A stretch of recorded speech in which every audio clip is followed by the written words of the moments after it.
Well, of course, today we want to honor the biblical garden, the 25th year. Is it really the 25th year? Well, yes and no. We started in 1986. There were some plants at the end of that season in 1986, but there really was not a complete garden till the beginning of 1987. So you might say this is the beginning of our 25th year. And we'll continue it as we work in the garden and think of the garden together during these coming months. Irene gets a number of interesting letters as a director of the garden, and she received one last week which was unusual. A woman asked for a leaf, any leaf, from a plant in the garden. And she explained what she wanted to do with it.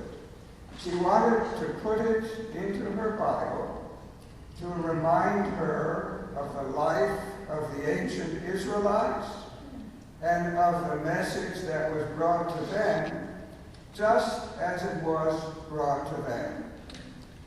That was beautiful and unusual. Of course, she turned to us as the former people of the book in order to get the proper leaf. I would imagine if each of you walked out of here this evening with a leaf, which would not be difficult, the problem would be finding a Bible to put it in at home.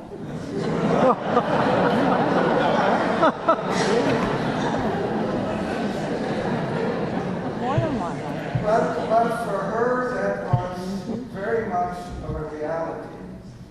And it shows what this garden can do for different people that you might never have thought of. Of course, we have thought of the fact that so many non-Jews are introduced to Judaism and to the tie which all of us have through this marvelous book, the Bible. But that people take it in this very personal way. And that really is one of the purposes of this garden. To see to it that one understands the Bible differently for different people, understands it in its ancient setting, and understands it as well with all the overtones that those ancient words have had through the many, many centuries. That's one of the purposes of the garden. But of course, there are others as well. When you think about that garden out there, it stands there in the shadow of the great synagogue.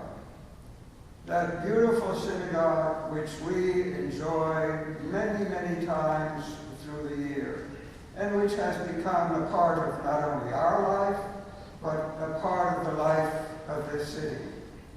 The garden is a very humble spot. The synagogue is a grand spot. And we have turned to God in both ways. We've built long ago, and then a second and a third time, a magnificent temple in Jerusalem, which had all the grandeur that those ancient Jews could manage. And we have built magnificent synagogues throughout the world.